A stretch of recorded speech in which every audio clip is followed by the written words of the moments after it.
Guys, and welcome back to Embracing Your Virtue. For those of you just joining, my name is Samantha and I am your host. So let's get into today's topic. Today, I want to share with you some things that I've learned about being a stay at home mom.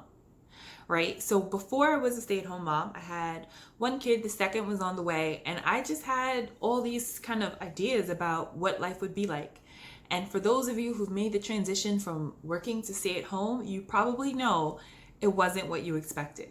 So this video is not to discourage you from being a stay at home mom. It rocks. It's awesome. If you want to do it and are able to do it, listen, go for it, right? And if you want to work, that's awesome too, right? It's just to really share with you about lessons learned and my journey along the way.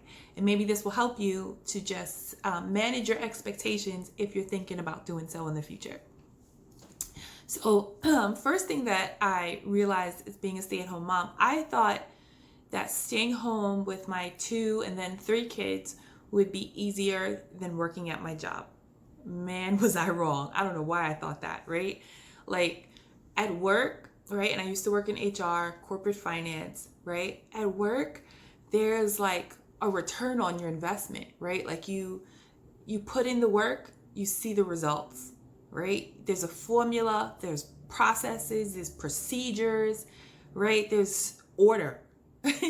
And when you're home with like 3 kids, 4 and under, 5 and under, or maybe even more, you realize that things like order, procedure, quick returns, just they don't always exist, right? You have to figure out how to manage multiple kids with multiple needs. You have things to do around your house. You might have church responsibilities. You might have responsibilities in your community. Like there's still so much to do in your life, right? And anybody who's raising kids, it is not an exact science. You could tell your kids the same things over and over and over again, and it's like you've said it 1,000 times and it has not sunk in yet. Take heart. I know it will one day, but you know that it's a slow process. So it's, in so many ways, it's been a lot harder than work. But I've personally experienced so much more joy and fulfillment in seeing the results, even though they're slower and it takes so much more repetition and time. Seeing the things that I impart into my kids come to fruition, and I'm sure we all can agree to that if you're a parent, it's just so much more rewarding than any project that I've completed at my job.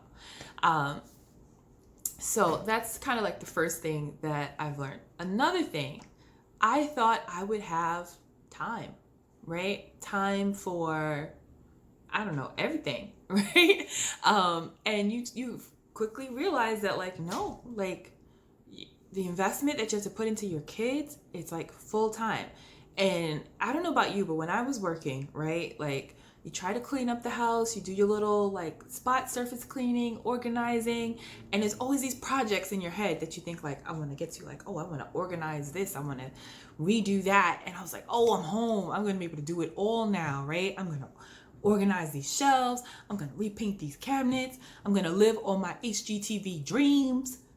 You're right. And it's like you get home and it's like, oh wait, like child rearing does not end, right? I realized that certain things just had to change. I had to embrace the chaos. I had to accept the fact that like I didn't have time for it all the way I thought I would.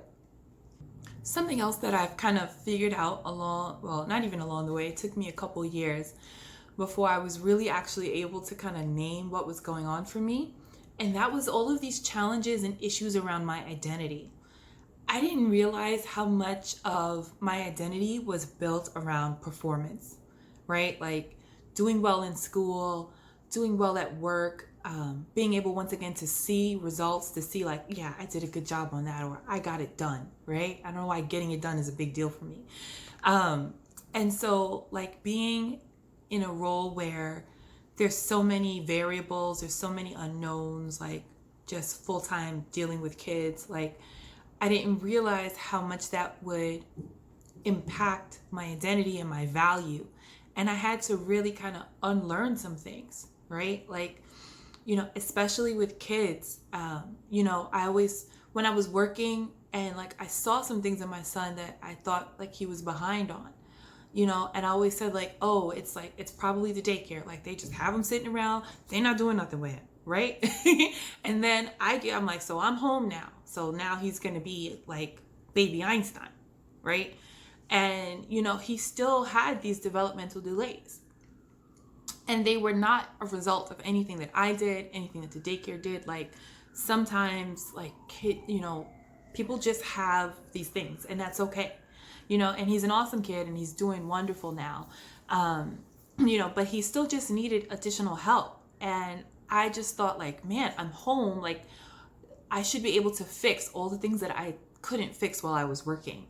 And so when things were not easily fixable and those results were not coming fast, I didn't realize that like I would feel so inadequate, so invaluable. Like I just felt like I just suck, and like I just was not extending the grace to myself that I should have.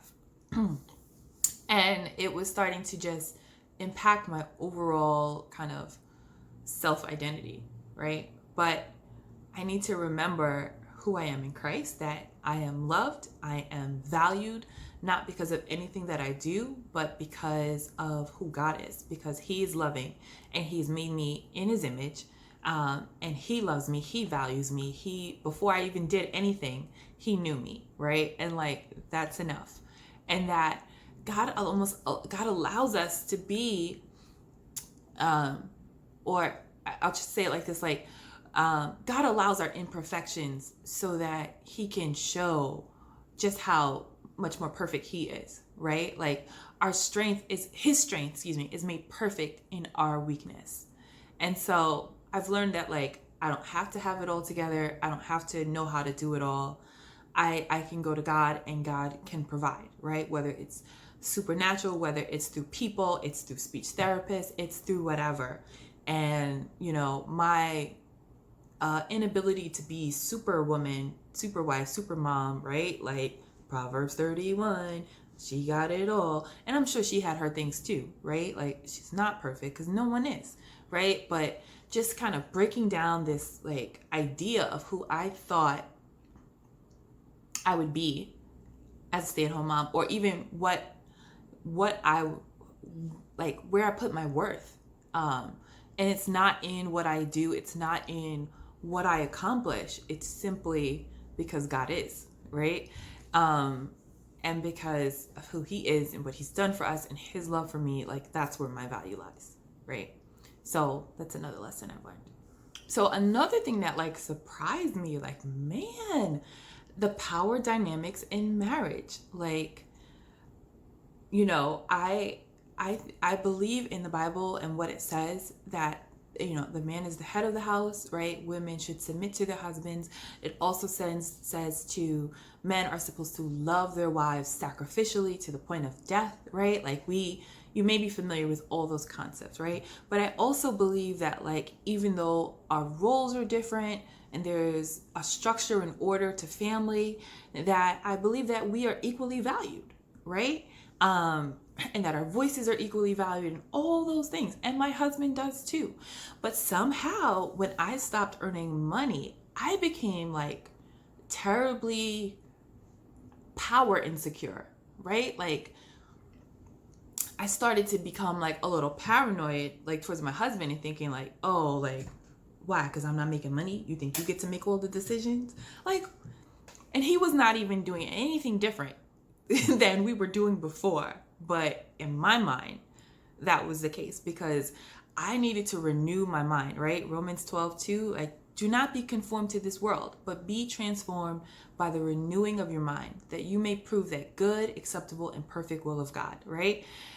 I was conforming to this idea, or I had probably always conformed to it and didn't even realize it, that like, that money equals power and earning money equals power, and my voice was tied to my earning potential. And that is a lie. That is a straight up lie. Okay? So I needed to renew my mind and understand that my position in my family, my worth, my value, my voice was not tied to anything that I brought to the table financially or at all. It's just because God is, right? And my husband already knew that, but I was tripping, right? So that is something I had to unlearn and embrace. I had to unlearn that and embrace the fact that this doesn't change anything, right?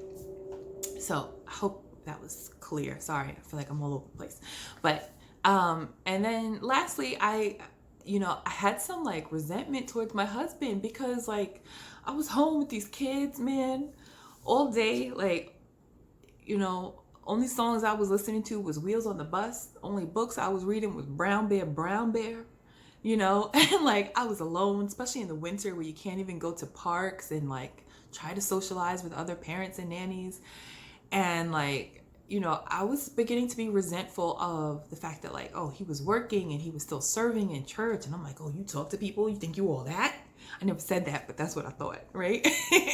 And so I had to deal with that, right? I had to realize it's not his fault. And he was working extra hard in some seasons to bring home that money so that I can live this life as a stay-at-home mom. And I had to begin to appreciate the fact that as much as he loves his job and loves what he's doing, that he'd rather be home too. He'd rather see his kids. He'd rather be chilling with his wife, and I needed to appreciate the fact that he was working, the fact that he was working hard and long hours so that I can do what I'm doing, so that I can show up for those school plays, when there were school plays, and support our kids, that I could be the one to drop them off at school and pick them up, that I could be the one, to nurse our kids, and all these wonderful things that I was experiencing as a stay-at-home mom.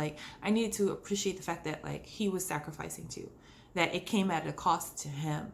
And instead of being resentful of what he had that I didn't have, I had to reframe my mind to remember that, that there are things that I'm doing that he wish he could be doing as well. And we just need to support and appreciate each other. So those are some of the things that I've learned in my first 4.5, almost 5 years of being a stay-at-home mom. I hope that this video was helpful for you. If you are a stay-at-home mom and you can relate to this, please leave me a comment.